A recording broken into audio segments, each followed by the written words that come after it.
Bienvenidos a otra emisión de Aventuras Presidenciales. Mi nombre es Joshua Domínguez. En esta ocasión nos acompañan los especialistas Alejandro Santisteban, Paula Rojas y Yasmín Castillo.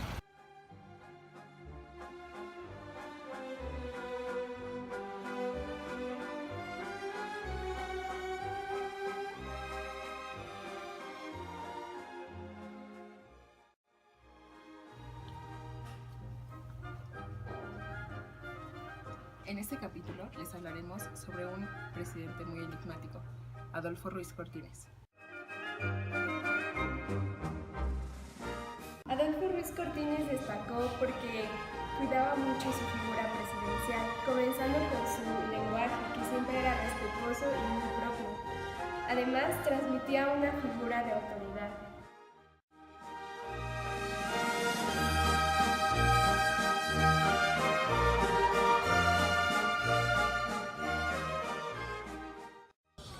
Su experiencia como contador le brindó a Ruiz Cortines una visión cuantitativa del país. Gracias a esto, pudo brindar soluciones a los problemas y debido a que era un hombre austero, fue un hombre sensato con sus propuestas. Acompáñanos a ver la aventura de Ruiz Cortines.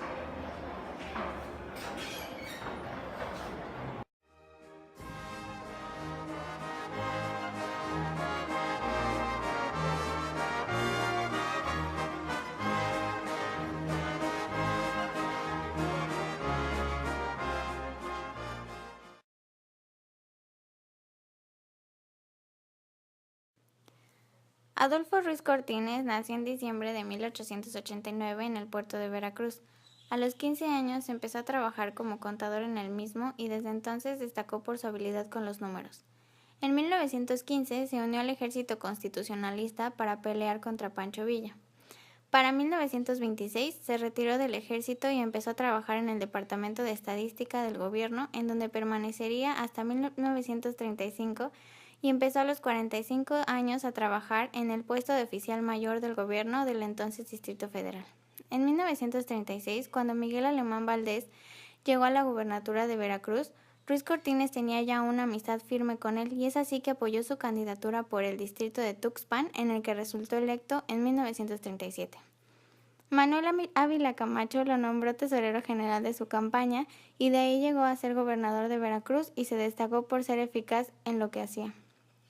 Para 1951, Miguel Alemán lo destapó como candidato presidencial por el PRI. Cuando tomó el cargo en 1952, dejó claro que su gobierno adoptaría una política de austeridad. Para él no se toleraría la deshonestidad y el despilfarro de dinero que pertenecía al pueblo. Durante el gobierno de Ruiz Cortines se expandió el IMSS, creó la Comisión Nacional de Energía Nuclear y puso su interés en el campo, impulsando el reparto agrario. También logró que se aprobara el voto de las mujeres. Al acercarse el final de su sexenio, hubo dos grupos de protesta frente a su sexenio, el de los maestros y ferrocarrileros, que ambos exigían un mejor salario. Cortines otorgó algunas de las peticiones de los manifestantes, pero en realidad heredó el problema a su sucesor. Al final su sexenio, él prometió que no estorbaría ni se opondría al nuevo presidente. Después fue nombrado delegado fiduciario de Nacional Financiera, y para 1962 se retiró a su natal Veracruz, en donde falleció ahí mismo en 1973. En el aspecto económico, la administración se puede dividir en tres etapas. De 1952 a 1954, la lucha principal se dio contra el aumento de precios y la inflación, lo que trajo consigo el estancamiento económico. De 1954 a 1956, lo relevante de la política económica radicó en la elevación del gasto público para fomentar el desarrollo. Finalmente, de 1956 a 1958, se propició la política de estabilidad con desarrollo, a fin de contrarrestar el resurgimiento de presiones inflacionarias. Es el primer intento de lo que se llamará posteriormente el desarrollo estabilizador. La medida más importante que definió a la política económica fue la devaluación de 1954, una medida tomada para contrarrestar el déficit en la balanza de pagos. Antonio Carrillo Flores, que asumió la Secretaría de Hacienda, convenció a Adolfo de que la devaluación era necesaria. Esto, en conjunto con otras medidas como la intervención extranjera, los créditos obtenidos por el gobierno, los controles de precio y restricciones al gasto público, dieron por resultado que en el segundo semestre del 54 se registraran mejorías en la economía. La inversión extranjera en este periodo mantuvo un promedio anual de 153 millones de dólares, todo logrado mediante incentivos fiscales y una legislación que propició el flujo de capitales extranjeros. Entre 1955 y 1960 se dio finalmente un incremento real de los salarios. Los resultados de la devaluación fueron positivos, pues la economía creció en un 44% en su sexenio.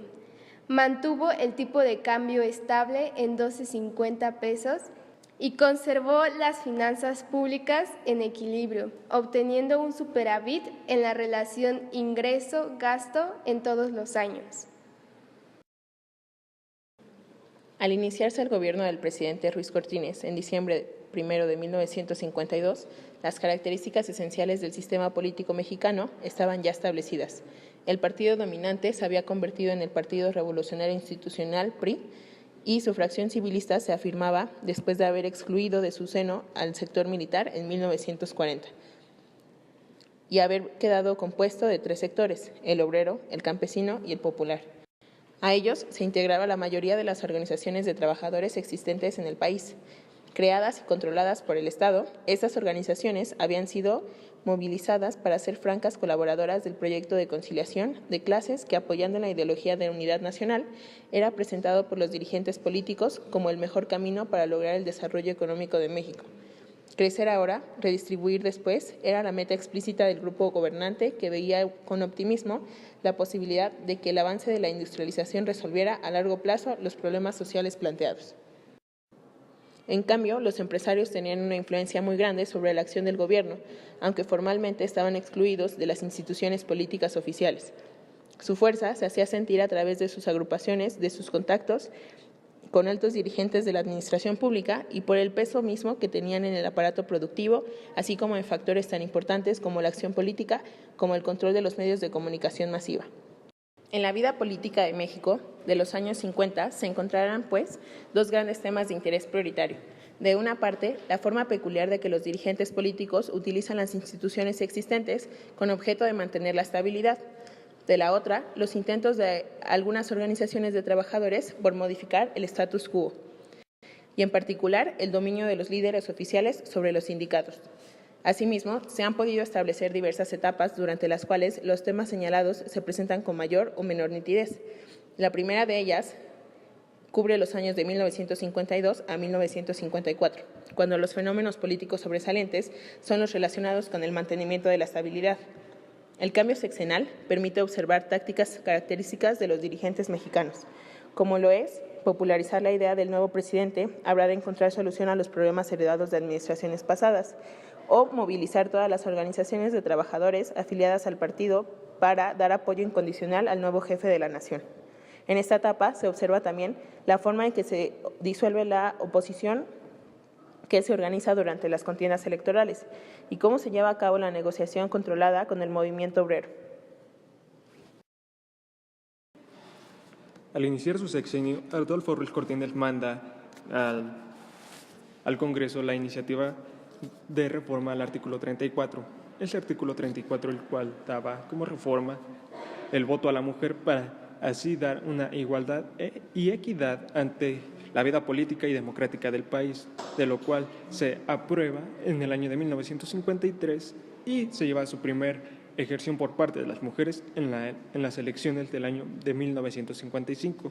Fue característico Ruiz Cortines en el aspecto de bienestar social, en el cual se creó el seguro agrícola, el cual daba un bienestar hacia las comunidades y sectores agrícolas de la población nacional, en el cual se buscaba mejorar calidad de vida para que tuvieran un futuro asegurado para él y sus familias, incluyendo que se pone en marcha el plan Marcha al Mar, en el cual se daba la finalidad de llevar a la zona costera los excedentes de la población del altiplano y lograron un mejor aprovechamiento y desarrollo de los recursos marítimos. Se sanearon los litorales y erradicó el paludismo. Creó el programa Bienestar Social Rural para mejorar las condiciones de vida de la población rural del país e impulsó el reparto agrario y expropió latifundios del extranjeros para el respeto de la pequeña propiedad. Además de incluir que durante sus sexenios se hizo el equipamiento de las instalaciones de Ciudad Universitaria en Ciudad de México y provenientes de la UNAM, además de que empieza con el programa de subsidios a universidades de provincia. Se moderniza el aeropuerto de México, se moderniza también las comunicaciones, en este caso fueron comunicaciones, telégrafos y teléfonos, el cual daba un avance al atraso tecnológico y analógico que se tenía en la población de México, incluyendo que en este bienestar social se crea el Hospital 20 de Noviembre del ISSSTE, el cual buscaba dar un mejor apoyo hacia los trabajadores, en este caso obreros, que conformaban gran parte de la clase media a nivel nacional, incluyendo que durante sus sexenios se da un acontecimiento muy relevante en este caso, fue en el año de 1955, en el cual se suscita un terremoto, el cual deja como consecuencia la caída del Ángel de la Independencia y cientos de muertos, el cual Ruiz Cortines hereda y crea y pide un aumento a la deuda pública para así subsanar los daños. Similar a la política internacional de Miguel Alemán, durante el gobierno de Ruiz Cortines se practicó el aislacionismo, es decir, se centró en los asuntos internos del país y debido a su escaso peso político no buscó una política exterior dinámica durante la Guerra Fría. Sin embargo, durante este sexenio, y de forma similar al sexenio de Miguel Alemán, se conservó una buena relación con Estados Unidos, o bueno, fue lo que se buscó, aunque con una actitud más reservada. La euforia que trajo la guerra de Corea al país debido al incremento de exportaciones de materias primas y los beneficios del programa Braceros se acabaron tan pronto se terminó la guerra. En este contexto, México enfrentó una difícil situación económica y por lo mismo el gobierno de Ruiz Cortines, como ya se mencionó, se centró en estabilizar y recuperar la economía. Desafortunadamente, para 1956, las exportaciones volvieron a caer. Por este motivo, entre 1955 y 1956, el objetivo fue la defensa de la política de proteccionismo. Esto no hizo muy felices a los estadounidenses, quienes presionaron a México frente a lo que pensaban que era el resurgimiento del nacionalismo mexicano, que reducía el mercado para sus productos y restringía el acceso de sus capitales privados. Tanto Ruiz Cortines como su secretario de Relaciones Exteriores expresaron que el capital extranjero sería bienvenido siempre y cuando beneficiara a la inversión nacional. Esto provocó una polémica interna sobre la inversión extranjera en el país. Algunos afirmaban que el capital extranjero no debía tener privilegios, pero tampoco debía ser sometido a medidas discriminatorias. Sin embargo, se debería apegar a las leyes y costumbres del país. El gobierno de Estados Unidos continuó insistiendo en la apertura total del mercado y en privilegios especiales para sus capitales. Debido a esto, en materia arancelaria, México sostuvo con firmeza su política proteccionista. El gobierno de Estados Unidos veía con buenos ojos a Ruiz Cortines, pues se daba cuenta de su capacidad para mantener la estabilidad política en el país. Sin embargo, manifestó con frecuencia la preocupación por la tolerancia que, según ellos, manifestaba el gobierno mexicano hacia los grupos de izquierda, es decir, los comunistas. Dicha situación se agudizó en la Conferencia de Caracas, celebrada en la primavera de 1954, la cual se había convocado para discutir problemas económicos de América Latina y tuvo la colaboración de Estados Unidos. Estados Unidos le interesaba que se aprobara un proyecto de resolución sobre la intervención del comunismo en el continente. Por otro lado, los delegados mexicanos defendieron tenazmente en dicha reunión la necesidad de respetar los principios de no intervención y autodeterminación del país. México opinó que no debía aceptarse cualquier acción que violara el principio de no intervención en el caso de que un país adoptara un régimen comunista, por decisión popular. En Caracas, México buscó definir su posición ante el tema.